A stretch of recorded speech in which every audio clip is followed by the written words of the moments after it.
So hello guys, welcome to my channel cric talk with जैसी ऐसा कोई नहीं। आईपीएल का बुखार तो खत्म हो गया, बट अब जो शुरू होगा वो असली टेस्ट शुरू होगा। इंडिया वर्सेस इंग्लैंड की एक हिस्टोरिक सीरीज। सो तैयार हो जाइए एक और रोमांचक टेस्ट सीरीज के लिए। तेंदुलकर एंडरसन ट्रॉफी जो कि इंडिया और इंग्लैंड के बीच में खेली जाएगी। इस बार की टेस्ट सीरीज एक खास इतिहास लेकर आ रही है, क्योंकि वर्ल्ड टेस्ट चैंपियनशिप की नई साइकिल की शुरुआत है और साथ ही में रोहित और विराट की रिटायरमेंट के बाद ये पहली ऐसी सीरीज होगी जो टीम इंडिया इन दो दिग्गजों के बिना खेलेगी। सीरीज का पहला मैच 20 जून से शुरू होने वाला है। पहला मैच लीड्स हेडिंग्ली में खेला जाएगा।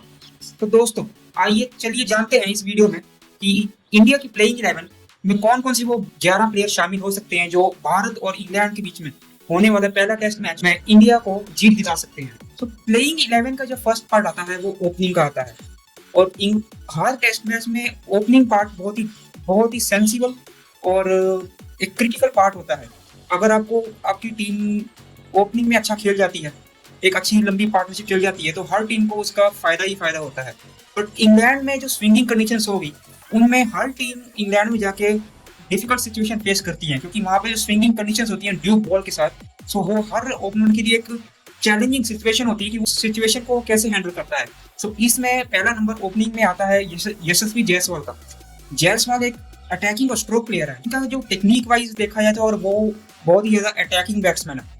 सो इंग्लैंड में एज ए स्विंगिंग कंडीशंस में खेलना उनके लिए एक चुनौती भी होगा, बट साथ ही साथ में अगर वो चल जाते हैं तो ये इंग्लैंड के बॉलर्स के लिए और इंग्लैंड की टीम के लिए ये बहुत ही खतरनाक साबित हो सकता है। क्योंकि अगर हमने देखा है यशस्वी जायसवाल अगर बड़ा स्कोर करते हैं तो वो सीधा डबल सेंचुरी तक ले जाते हैं। सो इसमें यशस्वी जायसवाल का जो ओपनिंग का रोल है वो बहुत ही क्रिटिकल, चैलेंजिंग और प्लस पॉइंट भी हो सकता है इंडिया के लिए।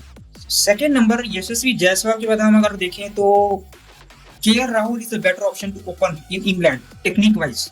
उनकी जो टेक्निक है और हाल ही में जो उनका परफॉर्मेंस रहा है दिल्ली कैपिटल्स के लिए, और डोमेस्टिक क्रिकेट में भी उन्होंने अच्छा खेला और काउंटी क्रिकेट में भी उन्होंने अपना जो स्कोर किया है प्रैक्टिस मैचेस में, वो बहुत ही बेहतरीन किया है। और उन्होंने दिखा दिया कि उनमें एक ऐसी क्षमता है इंग्लैंड में खेलने के लिए टेक्निक वाइज जो कि बहुत ही स्ट्रांग है। तो इसमें केएल राहुल का बहुत ही इंपॉर्टेंट रोल होगा, क्योंकि एज ए सीनियर प्लेयर वो यशस्वी जायसवाल को एक गाइड कर सकते हैं कि उन्हें इंग्लैंड में किस तरीके से खेलना चाहिए, कब अटैक करना चाहिए और कैसा डिफेंस टेक्निक आपको अपनानी चाहिए। सो अब बारी आती है नंबर 3 की, साई सुदर्शन। सो इनका इंग्लैंड में खेलना और टेक्निक वाइज खेलना वो भी नंबर 3 पे इंडिया के लिए एक जिसे कहते हैं की फैक्टर हो सकता है। एंड अभी कंसिस्टेंटली फॉर्म में चल रहे हैं। सो साई सुदर्शन नंबर 3 पे बहुत ही बढ़िया ऑप्शन रह सकते हैं। नंबर 4 पे आते हैं शुभमन गिल।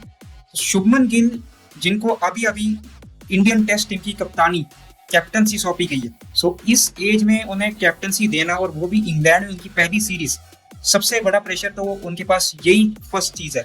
उसके बाद उन्होंने अपनी परफॉर्मेंस देनी है, क्योंकि इंग्लैंड में परफॉर्मेंस करना स्विंगिंग कंडीशंस के अंदर, और शुभमन गिल जैसे यंग खिलाड़ी के पास जिनके पास कैप्टनसी का भी प्रेशर है, और इंग्लैंड में एक बहुत ही लंबी सीरीज होती है, 5 टेस्ट मैच की सीरीज इंग्लैंड में खेलनी। बट हमने देखा है कि शुभमन गिल अंडर प्रेशर बहुत ही बढ़िया तरीके से बैटिंग परफॉर्मेंस भी देते हैं।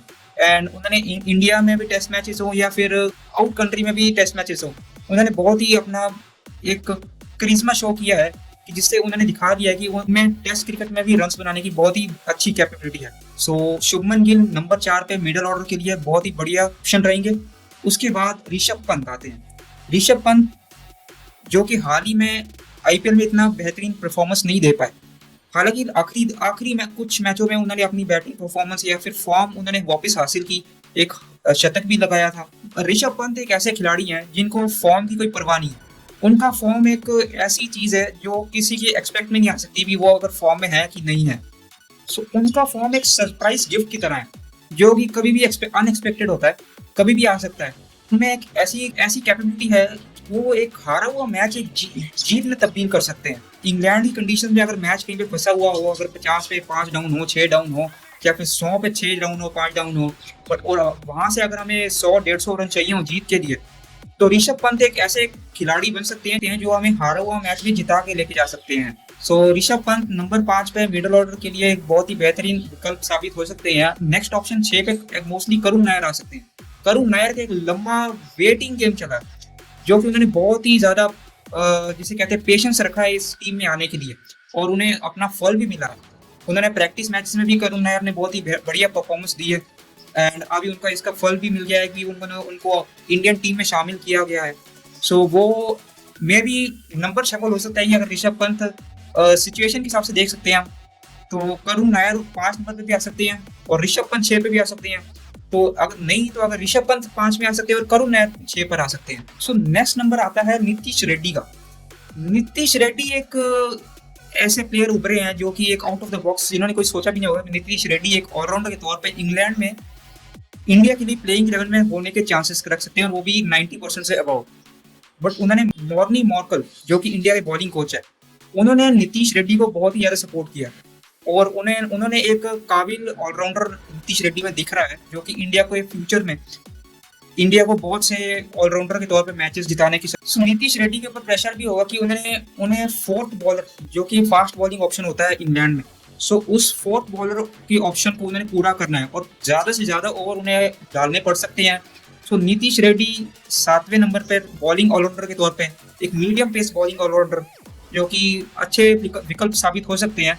बट मेरे हिसाब से तो पॉसिबिलिटी लगती है अभी Shardul Thakur will be the better option, क्योंकि वो एक एक्सपीरियंस वाइज भी बहुत ही बढ़िया तरीके से इंग्लैंड में सिचुएशंस को जानते हैं। शार्दुल ठाकुर और नीतीश रेड्डी, इन दोनों के बीच में कोई भी ऑप्शन चूज हो सकता है। सो अगला नंबर आएगा 8वें नंबर पर Ravindra Jadeja, number 1 test allrounder इस टाइम पे अगर पूरे वर्ल्ड क्रिकेट में देखा जा रहा है तो वो रविंद्र जडेजा, क्योंकि इस टाइम पे कोई और ऑलराउंडर इस टाइम पे इस सिचुएशन में नहीं है जो कि कहला सके भी ये नंबर 1 ऑलराउंडर है।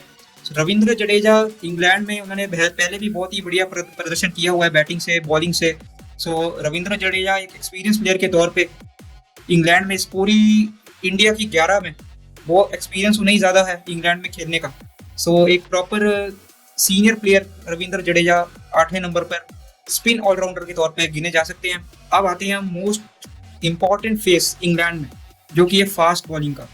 सो फास्ट बॉलिंग के विकल्प जो हो सकते हैं, जस्सी जैसा कोई नहीं, जिसे कहते हैं जसप्रीत बुमराह, जिन्होंने आईपीएल में देखा जाए, ऑस्ट्रेलिया के सीरीज में देखा जाए या और चैंपियंस ट्रॉफी में देखा जाए या T20 वर्ल्ड कप में देखा जाए, पिछले कुछ सालों से इंडिया की जो फास्ट बॉलिंग अटैक की जो लीडरशिप है वो जसप्रीत बुमराह, इस बंदे ने बहुत ही बढ़िया तरीके से इस परफॉर्मेंस को, इस जिम्मेदारी को, इस लीडरशिप को संभाला और एक से एक बढ़कर परफॉर्मेंस जिस बुमराह ने दी है। सो इंग्लैंड में ये बहुत ही बढ़िया की फैक्टर साबित होंगे। बुमराह के बाद अगर किसी के नंबर आ सकते हैं तो वो आएगा मोहम्मद सिराज। मोहम्मद सिराज एक ऐसे बॉलर है जो कि एक अंडरडॉग्स बॉलर है, जो कभी उनकी परफॉर्मेंस कब हो जाए किसी को नहीं पता चलेगी। सो इसलिए पर उनके पास एक एबिलिटी है स्विंगिंग कंडीशंस में बॉलिंग को घुमाना, बल्लेबाज से दूर लेके जाना या अंदर लेके आना। तो मोहम्मद सिराज एक बेटर ऑप्शन बन सकते हैं जसप्रीत बुमराह के साथ में। बट साथ ही साथ जो अगला नंबर है वो बहुत ही क्रूशियल है। एक left arm pace bowler India के पास इस टाइम पे टीम इंडिया की मैनेजमेंट ने, सिलेक्टर्स ने शामिल किया है, वो नाम है अर्शदीप सिंह। सो पंजाब के बब्बर शेर ने आईपीएल में, T20 वर्ल्ड कप में, चैंपियंस ट्रॉफी में बहुत ही बढ़िया तरीके से इंडिया के लिए परफॉर्मेंस दी है। सो अर्शदीप सिंह का इंग्लैंड में होना और इंग्लैंड की काउंटी क्रिकेट में उन्होंने अपना परफॉर्मेंस बहुत बेहतरीन तरीके से दिया है, बहुत ही बेहतरीन बॉलिंग की है, स्पेल्स किए हुए हैं। और left arm pace bowler England में स्विंगिंग कंडीशंस में मेरे हिसाब से जहीर खान के बाद अगर किसी का नंबर आता है तो वो अर्शदीप सिंह का आता है। तो Arshdeep Singh number 11 last fast bowler इस पूरी लाइनअप में। सो दोस्तों ये देखिए हमने टीम इंडिया की प्लेइंग 11 जो कि इंग्लैंड में पहले टेस्ट में लीड्स हेडिंगली में खेली जा सकती है। सो आई होप कि आपको ये प्लेइंग 11 बेटर लगे। आप अपनी ड्रीम 11 में भी ये प्लेइंग 11 शामिल कर सकते हैं। सो हमें कमेंट करके जरूर बताइए कि आप अपने प्लेइंग 11 में कैसी प्लेइंग 11 आप चाहते हैं। क्या आप अर्शदीप सिंह को खिलाना चाहेंगे प्लेइंग 11 में? क्या आप शार्दुल ठाकुर को नीतीश रेड्डी की जगह खिलाना चाहेंगे? या फिर मोहम्मद सिराज की जगह टीम 11 में बनती है नहीं बनती है? या फिर कुलदीप यादव जो कि एक मिस्ट्री स्पिनर है, उन्हें इंग्लैंड की कंडीशंस में, वो भी फर्स्ट टेस्ट मैच में और वो भी लीड्स की कंडीशन में खिलाना चाहेंगे? हमें कमेंट करके जरूर बताइएगा। और ऐसी अपडेट्स के लिए क्रिक टॉक विद जस्सी ऐसा कोई नहीं चैनल को सब्सक्राइब करना मत भूलना। धन्यवाद।